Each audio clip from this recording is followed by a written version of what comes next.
चुनाव में सम्मान, नौकरी में परेशान महिलाओं को राहत वापस क्यों? नियमित को राहत, संविदा पर सख्ती। तो चलिए इस वीडियो में हम आपको बताते हैं विस्तार से, लेकिन उससे पहले स्वागत है आपका RNI न्यूज पर। मैं हूं आपके साथ तमन्ना चौधरी। बिहार में महिला कर्मचारियों को लेकर सरकार का नया आदेश अब बड़ा विवाद बनता जा रहा है। जिस आधी आबादी के समर्थन के दम पर एनडीए ने विधानसभा चुनाव में बड़ी जीत दर्ज की, अब वही महिलाएं सरकार के फैसले से नाराज दिखाई दे रही हैं। दरअसल जनवरी 2024 में सरकार ने महिला कर्मियों को राहत देते हुए शाम 6 बजे के बजाय 5 बजे तक ही ड्यूटी करने की अनुमति दी थी। लेकिन 17 अप्रैल 2026 को जारी नए निर्देश में संविदा और आउटसोर्सिंग से जुड़ी महिला कर्मचारियों को फिर से शाम 6 बजे तक काम करने का आदेश दे दिया है। खास बात यह है कि नियमित महिला कर्मचारियों के लिए पुराना नियम ही लागू रखा गया है।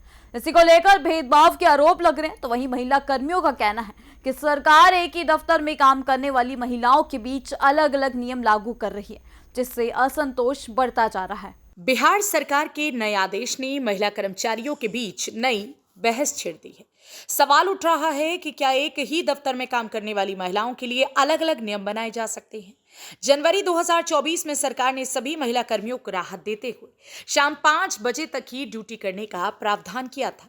उस वक्त इसे महिला सुरक्षा, पारिवारिक जिम्मेदारियों और कामकाजी महिलाओं की सुविधा से जोड़कर देखा गया था। लेकिन अब अप्रैल 2026 में जारी नए निर्देश ने तस्वीर बदल दी है।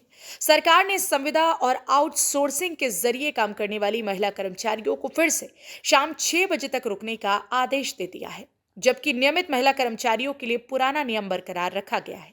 यही फैसला अब विवाद की जड़ बन गया है। महिला कर्मियों का कहना है कि जब काम, दफ्तर और जिम्मेदारी एक जैसी है तो फिर नियम अलग क्यों? कई कर्मचारी इसे भेदभाव बता रही हैं। विपक्ष भी सरकार पर हमला बोल रहा है और पूछ रहा है कि क्या चुनाव खत्म होते ही आधी आबादी की चिंता भी खत्म हो गई। बिहार की राजनीति में आधी आबादी हमेशा बड़ा चुनावी मुद्दा रही है। महिला वोटर्स को साधने के लिए हर दल बड़े बड़े वादे करता है, लेकिन अब बिहार सरकार का नया आदेश उन्हीं दावों पर सवाल खड़े कर रहा है। सरकार के ताजा निर्देश के मुताबिक संविदा महिला कर्मचारियों को अब शाम 6 बजे तक कार्यालय में रहना होगा। पहले उन्हें 1 घंटा पहले यानी कि 5 बजे तक जाने की छूट थी। सरकार का कहना है कि प्रशासनिक जरूरतों को देखते हुए यह फैसला लिया गया है, लेकिन महिला कर्मचारी इसे अपने अधिकारों में कटौती मान रही हैं। कई महिला कर्मियों का कहना है कि उन्हें घर और नौकरी दोनों संभालने पड़ते हैं। देर शाम तक ऑफिस में रुकने से सुरक्षा और परिवार दोनों की चिंता बढ़ जाती है। खासकर उन महिलाओं के लिए मुश्किलें ज्यादा हैं जो दूर दराज से सफर करके दफ्तर पहुंचती हैं। सबसे बड़ा सवाल इस फैसले में दिख रहे फर्क को लेकर है। नियमित महिला कर्मचारियों को पुरानी राहत जारी है, जबकि संविदा महिला कर्मियों पर नया नियम लागू किया गया है। यही अंतर अब सरकार के लिए राजनीतिक और सामाजिक दोनों स्तर पर मुश्किल पैदा करता दिख रहा है। बिहार सरकार का यह नया आदेश अब सिर्फ प्रशासनिक फैसला नहीं, बल्कि राजनीतिक मुद्दा बनता जा रहा है। महिला कर्मचारी खुलकर सवाल उठा रही हैं कि आखिर संविदा पर काम करने वाली महिलाओं को अलग नजर से क्यों देखा जा रहा है। सरकारी आदेश के मुताबिक नियमित महिला कर्मचारियों की ड्यूटी अवधि में कोई बदलाव नहीं किया गया, यानी उन्हें पहले की तरह शाम 5 बजे तक राहत मिलेगी। लेकिन संविदा और आउटसोर्सिंग महिला कर्मचारियों को शाम 6 बजे तक काम करना होगा। इस फैसले ने कार्यस्थल पर समानता और अधिकारों की बहस तेज कर दी है।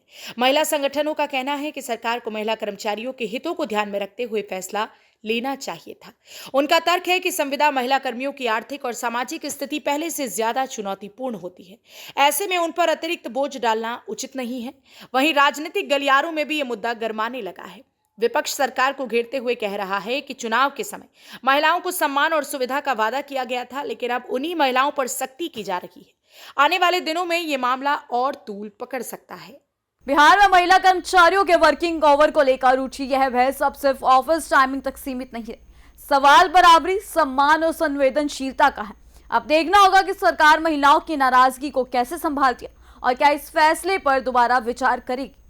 फिलहाल इस खबर में इतना ही। बाकी की तमाम खबर जानने के लिए जुड़े रहिए हमारे साथ RNI न्यूज पर।